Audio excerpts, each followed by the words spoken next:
Torej, imam čas, da vodim popoldansko sekcijo, ki je nekako zgodovinsko orientirana, vse vključeno, ki je nekako zgodovinsko orientirana v primerjavi s prvo, ki je bila bolj družbeno orientirana.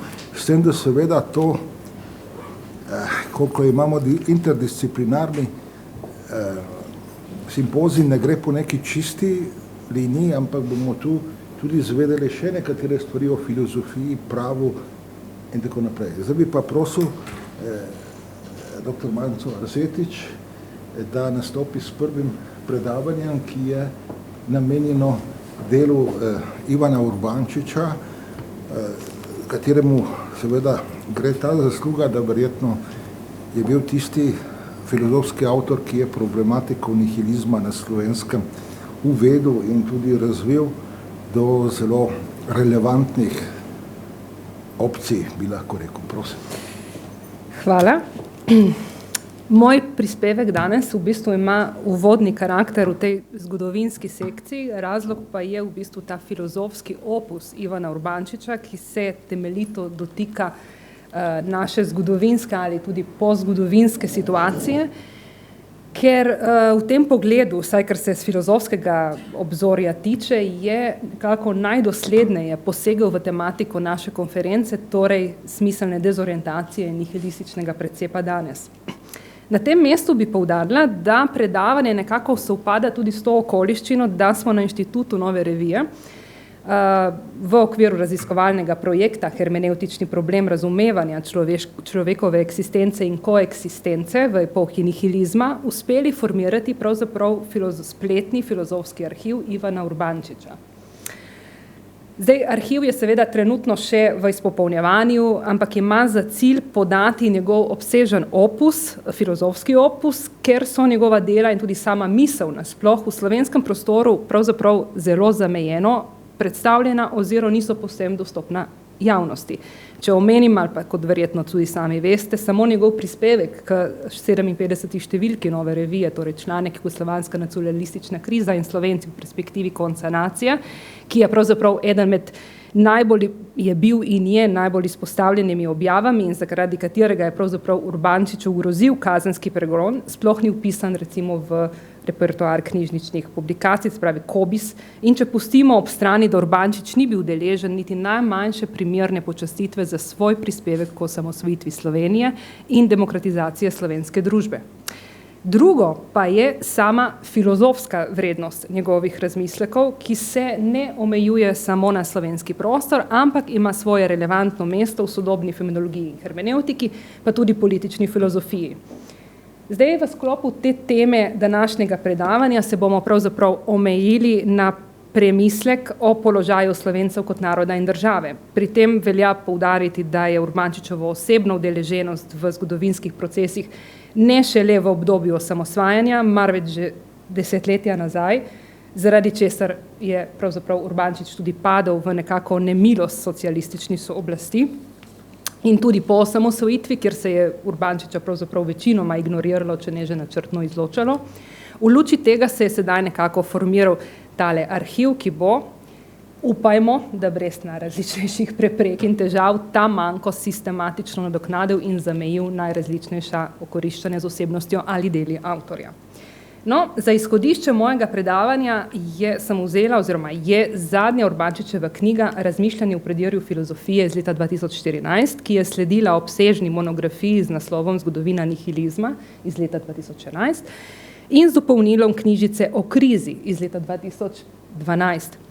Vse tri knjige je strokovna in širša javnost več ali manj ignorirala, je pa bila Zgodovina nihilizma prevedena v hrvaščino, kjer je morda Urbančič najde pravzaprav več neresnih, ampak poglobljenih bralcev kot v Sloveniji, zaradi česar sem potem v lanskem letu dala pobudo tudi za poseben slovensko-hrvaški bilateralni projekt. Da je Urbančičeva knjiga, torej Razmišljanja v predverju filozofije, polemično zasnovana, nakazuje že uvodni moto iz Heraklitovega fragmenta Osli imajo raje pleve kot zlato. Sama knjiga sicer vključuje ponatise Urbančičeve razprave o slovenstvu in filozofiji iz leta 1970, ponatis razprav o Učeničnikovi in Webrovi filozofiji ter razpravo in razgovor o kulturni poziciji nove revije, ki ga Urbančič naslavlja na Tineta in Spomenko Hribar ter Tarasa Kermaunerja. V zadnjem delu pa sledi prevod Heideggerove razprave, govor izročila in govor tehnike, ki navidezno odstopa sicer od drugih tekstov. Zdaj, na prvi pogled se zdi, da gre za nekako nereprezentativen izbor tekstov, ki mu je naposled pridana še sicer nekoliko nepopolna oziroma nedopolnjena Urbančičeva bibliografija, vendar se ne smemo prepustiti takemu površnemu vtisu, pač pa se resno vprašati, kaj je Urbančiča vodilo in privedlo do te objave, ki bi jo verjetno tudi sam vzel bolj kot refleksijo ob strani od poglavitve smeri njegovega filozofiranja. Vsekakor se je Urbančič od same teme slovenstva čutil nagovorjenega in to ravno v vidiku soočenja z nihilizmom, ki ga je od sredine 60-ih let dalje vztrajno donašal v slovensko in jugoslovansko filozofsko, kulturno in politično okolje, če tudi za ceno pravzaprav svoje lastne deprivilegiranosti znotraj akademskega okolja. V ta namen se velja najprej obrniti k tekstu o slovenstvu in filozofiji, objavljenem v izredno pomembni, vsaj po mojem mnenju pomembni številki problemov iz leta 1970. Nato je to pač bilo objavljeno v knjigi Med scholastiko in neoscholastiko, ki je šla leto kasneje, torej 1971, ter kot uvodoma razprava v knjigi Razmišljanja v predverju filozofije 40 let kasneje, torej 2014. Zdaj, navedena številka problemov podaja enega bolj sistematičnih prikazov glede problematike vprašanja naroda, kjer so svoje premisleke podali Dušan Pirjevec s člankom Vprašanje naroda, Veljko Rus z Razvojne posebnosti majhnega naroda, Vladimir Rezenšek, Slovenija na koncu ideologije, Mišo Jezernik, Diskontinuitete našega časa, že omenjeni Ivan Urbančič o slovenstvu in filozofiji, Taras Kermauner z Vprašanjem slovenskega narodnega gledališča in Zdravko Mlinar, Duhovna ustvarjalnost v spopadu z okviri majhnega naroda.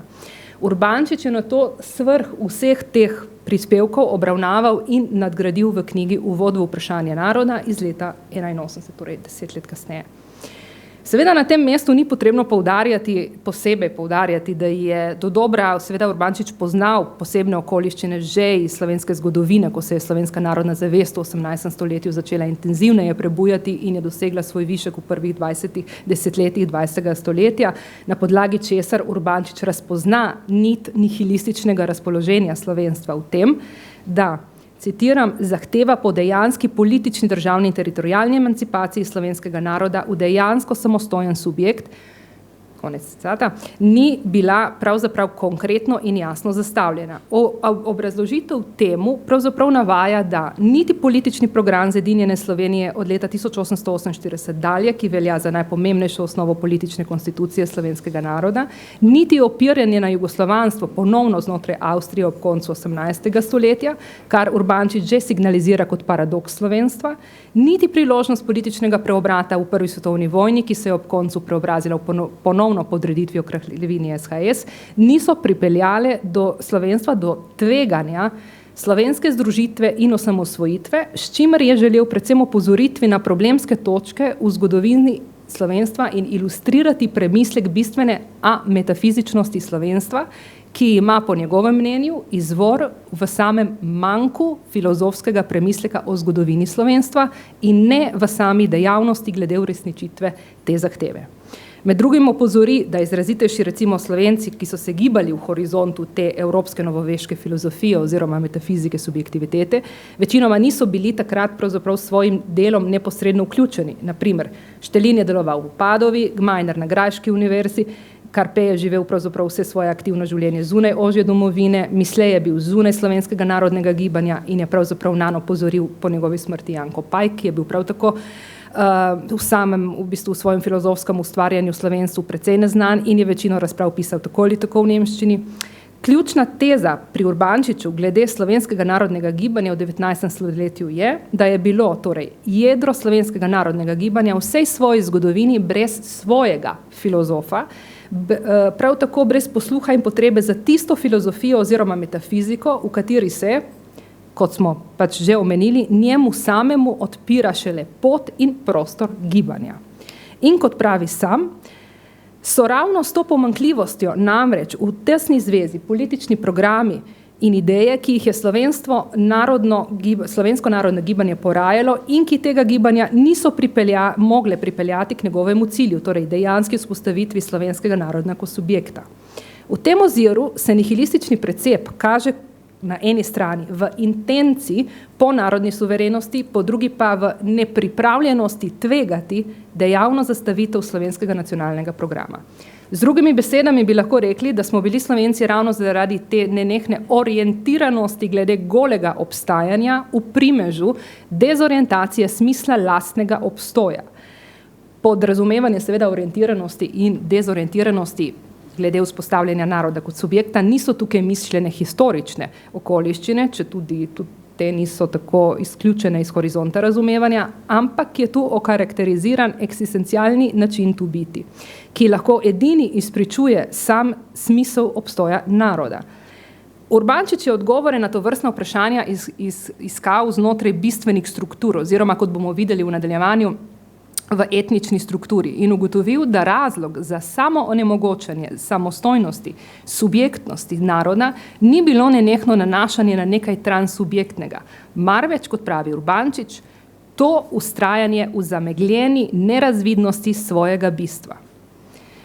Potrebno je vzeti v okvir, da ta kvalifikacija pravzaprav opredeljuje tudi vse druge Urbančičeve tekste v razmišljanjih v predverju filozofije, torej potem, ko se zdi, da se je slovenstvo na podlagi lastne državnosti udejanilo kot subjekt, k čemur je med drugim prispeval tudi Urbančič sam. Po objavi spisa o slovenstvu in filozofiji in še zlasti po objavi njegove knjige o Leninovi filozofiji so za Urbančiča prišla tako imenovana svinčena leta, ne samo v pogledu akademske kariere, pač pa tudi možnosti objavljanja. Njegova naslednja knjiga, Uvod v vprašanje naroda, je v Sloveniji šla šele desetletji kasneje, torej 81. Vmes pa je seveda v srbo-hrvaščini šel njegov prevod njegove knjige o Leninu in študija o Diltejevi filozofiji, zbornik, ki je bil posvečen pravzaprav Dušanu Pirjevcu, iz leta 82 je skupaj z Mihajlo Đurićem moral izdati v samozaložbi.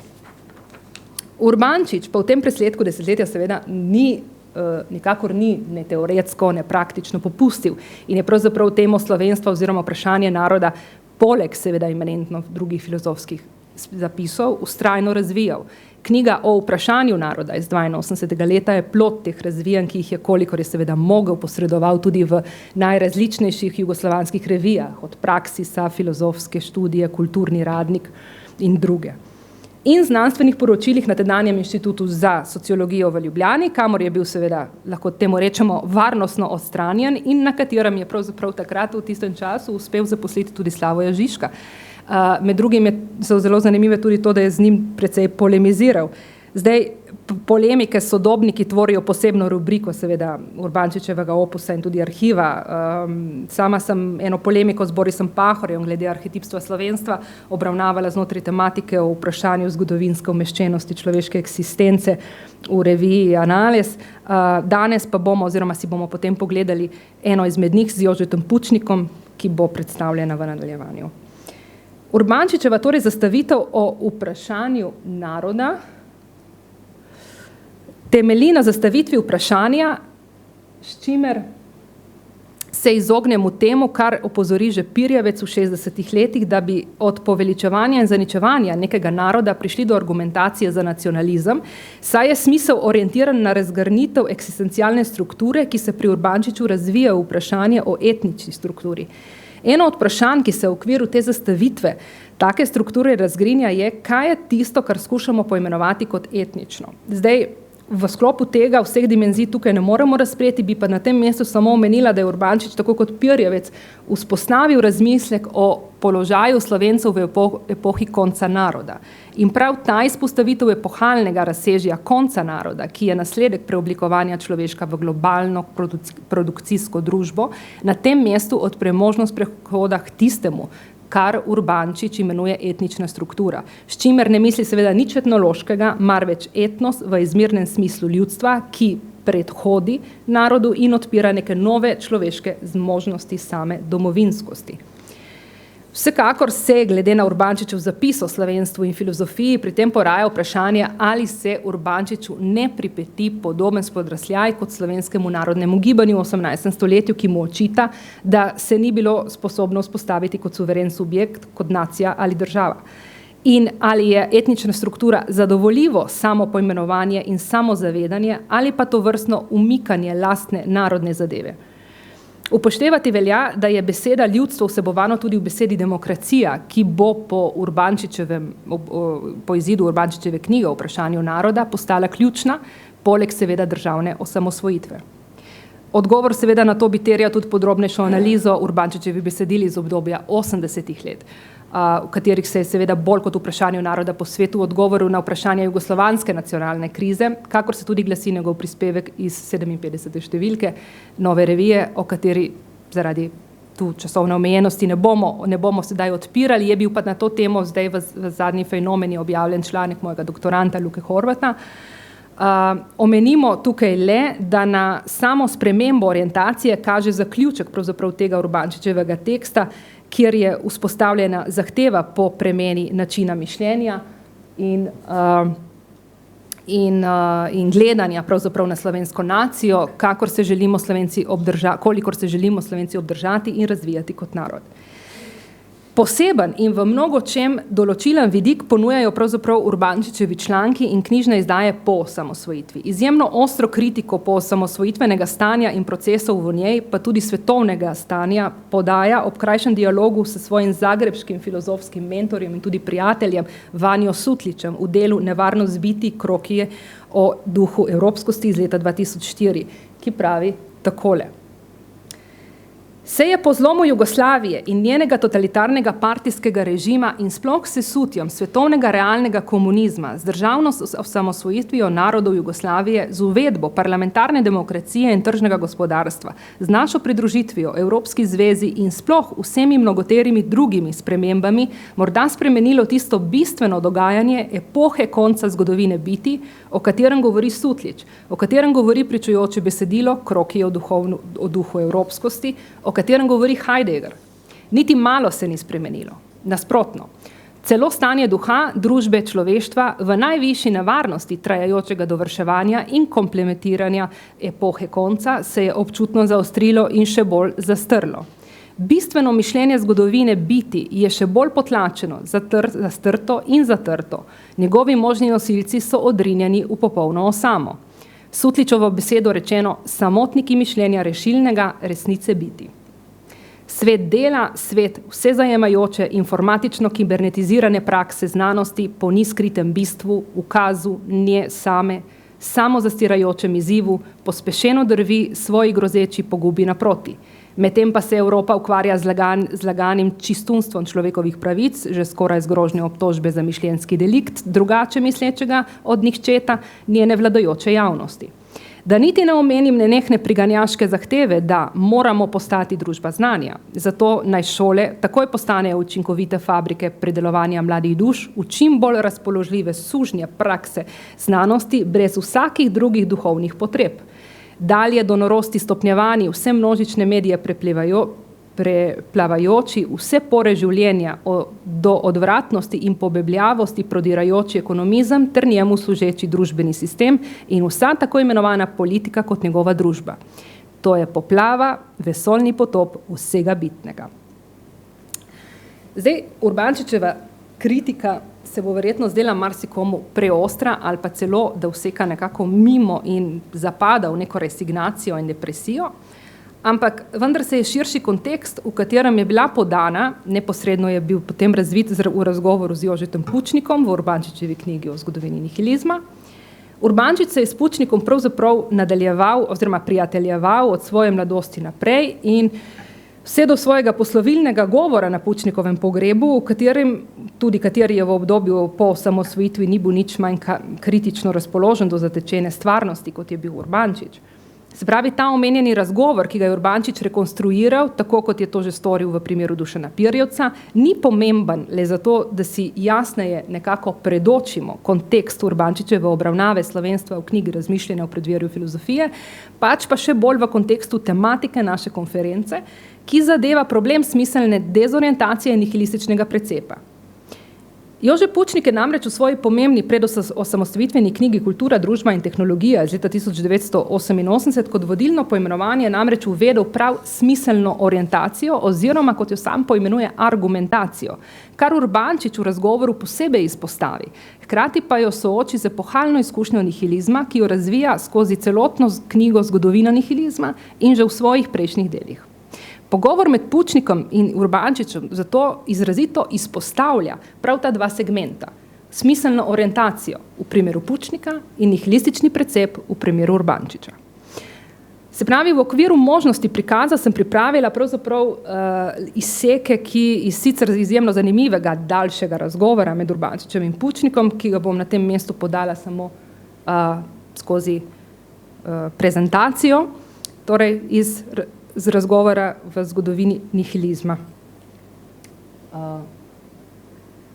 Na Urbančičevi tezi, da potlačena, nepriznana groza niča žene k brezkrajnemu ustvarjanju, proizvajanju, da bi se subjekt, človeštvo obdržal in utemeljil vse na robu brezna propada niča, se izkazuje, da nihilistično razpoloženje slovenstva ni zgolj v tem, kot smo na začetku referata recimo navedli, da je problem v 70-ih letih z ozirom na zgodovino slovenstva se kazal v nepostavitvi zahtev po dejanski politični, državni in teritorialni emancipaciji slovenskega naroda v dejavno samostojen subjekt, ampak ga, če sledimo Urbančiču, zaprečuje vsaka zgodovinska vpetost tudi po dejanski vzpostavitvi slovenskega naroda kot subjekta, celo po pridobitvi lastne državnosti in osamosvojitvi. Urbančičevo nihilistično razpoloženje slovenska ne zajema samo odpravo samega manjka filozofskega premisleka o zgodovini slovenstva, torej premena metafizičnosti v metafizičnost, marveč se problem slovenstva je preorientiral v oziroma znotraj globalnega problema evropskosti. Urbančič namreč pravi, da se tudi po osamosvojitvi kaj bistveno ni spremenilo glede nihilističnega obzorja. Lahko bi rekli, da se je nihilistični precep še zaostril, in to je bila po Urbančičevem zapisu pravzaprav srbeča točka, tudi s Pučnikom. Med njima ni šlo, kot je sam Urbančič rekel, za spor vprašanja, da ali ne razsvetljenski program za Slovenijo, ampak problem njegove realizacije kot temeljni evropski zgodovinski problem. Urbančič Pučnika sicer na neki točki celo izzove v tem, da gre tudi v tem primeru za sam nihilizem, ki ga je Pučnik kot disident ne le da poznal, marveč je tudi njegov primež neposredno izkusil, če samo spomnimo, da je bil dvakrat zaprt, najprej 5, potem 2 leti in ostalih okolnosti sploh ne omenjamo. Takole, samo en kratek insert. Kaj Pučnik pravi? Kaj pravzaprav ti misliš s tem? Urbančič mu odgovarja. Težko je to na kratko povedati, ampak če si že rekel, nekaj vendarle moraš o tem povedati. Predvsem moram enkrat za vselej povedati, da nihilizem tu ni beseda kritika ali zavračanja, ampak je beseda za skriti, zastrti, temeljni zgodovinski smisel tistega, kar si danes mislimo z evropskostjo. In da zato nihilizem tu ni mišljen kot kak moralni fenomen, kot amoralnost, brezbožnost, manjkanje ali zavračanje najvišjih vrednot, brezobzirnost, kaotičnost, narcisoidnost in razpuščeno obnašanje. Ne, nihilizem je dovršeni red, higienična čistoča, funkcioniranje vsega je zgodovinska prigoda. Dobro, ampak kaj po tvojem pravzaprav je nihilizem? Saj s takimi pridevki ne pojasniš tistega, kar imenuješ nihilizem. Zdaj na tem mestu spomnimo, da Urbančič v svoji razpravi o slovenstvu in filozofiji kot bistven problem slovenstva poudarja, da v resnici nima ne volje, ne moči, da se vzpostavi kot samostojni subjekt in da ne sledi temu, kar je vzpostavil tok novoveške filozofije subjekta z razsvetljenskim programom v središču, ki zagovarja prosto uporabo lastnega uma. V tem oziru Urbančič Pučnika izzove oziroma pozove k pretresu razsvetljenskih izhodišč smiselne orientacije kot argumentativne racionalnosti, ki jo je Pučnik sam jemal kot neobhodno osnovo slovenske demokratizacije in osamosvojitve ter na to vključitve v Evropsko unijo. Urbančič v tem pogledu strne, da je racionalnost, obča možnost človeka, subjekta, zmožnost nove znanosti in upravljanja vseh namreč družbenih in proizvajalnih sistemov in procesov. In tistega, kar Pučnik imenuje argumentativna racionalnost, vendar pa hkrati pravi, da današnji zgodovinski človek zgolj funkcionira in je temu funkcioniranju mnogostransko razpoložljiv. Človekove funkcioniranje v bistvu na tem mestu opredeli z nedejavno dejavnostjo, idejo, katero je pravzaprav že sam zastavil že v zaključku prevoda drugega dela Zaratustrovega izročila, za razliko od Pučnika, ki se mu nujnost delovanja oziroma dejavnost je predstavljala kot nekaj temeljnega in določujočega za samo družbo. Ali je človek, še človek oziroma lahko še človek, če je zunaj te razpoložljivosti? Urbančičev radikalni premislek sicer jasno pokaže, kam vse lahko seže jedro nihilizma, torej do zadeve vprašanja človeškosti človeka oziroma s parafrazo naslova Prima Levija, ali je to še človek. Prihajamo pravzaprav do enih zgodovinskih okolnostih, katere so vprašanje človeka postavile v bistvu v najbolj radikalne pozicije in nečloveške situacije. V tej luči ni tako pravzaprav na koncu nedojemljiv Urbančičev pogled. Ta pogled se nadalje še zaostri v nadaljevanju pogovora s Pučnikom, ki odpre na nek način eno najbolj temnih plati polpretekle slovenske zgodovine in nekakšno Pučnikovo ranljivo mesto. Njun razgovor namreč vključuje temo povojnih pobojev, o čemer Pučnik ni mogel ostati ravnodušen, ko je Urbančič zastavil tezo izenačitve zločincev in žrtev, dobrega in slabega, komunizma in demokracije. Vendar moramo biti pri tem previdni, v katerem horizontu do tega izenačenja pride. Urbančič z vidika človeškosti ostro obsoja povojne poboje nad takim vsakovrstnim dejanjem v vseh pogledih zgrožen. Ampak še bolj ga zgrozi to, kar mu prihaja prav skozi razmisle, kam vse lahko seže nihilizem v razvit pod okriljem racionalne interpretacije. Na tem mestu zgolj napotimo na to, da izogibanje tovrstnim razmislekom, kot ga na primer tvega Urbančič tu, vodi ravno v stanje nemišljenja in morebiti celo ponovljivost nekih dogodkov, morda celo človeške apatije v epohalnem oziru, kakor je pravzaprav danes radikalno na delu in jo spremljamo preko televizijskih ekranov kot programsko serijo. Oziroma po večini storimo to, čemur se je zoperstavil Urbančič, ko pravi Pučniku, a naj gledam stran, kam naj mižim, naj neham misliti in z besedo odkrivati za voljo ljubega miru. Kako torej misliti smiselno orientacijo v svetu danes v razumevanju strukture prebivanja, brez smiselnega horizonta, v položenosti, v vse razpoložljivost in hkrati v prežnostjo v nam prilagojene razmere, kot so distanca, lagodje, vseobsegajoče medijske korporacije oziroma kolaboracije. Kje smo naravnost centralizirani? Mi smo, kjer smo, naravnost centralizirani v primež nihilizma. Kaj torej, če kaj, preostane? Smiselna orientiranost, ki bo dovršila svojo misel šele takrat, ko bo prišla do svoje točke konca, brez da bi se tega ovedla. Ali dezorientiranost, ki bo svojo strukturiranost iskala povsod in hkrati nikjer, brez da bi kadarkoli imela svojo lastno misel. Za zaključek predavanja nekako bi samo strnila oziroma opozorila na bistvene korake Urbančičevih izvajanj glede na vse predstavljeno doslej.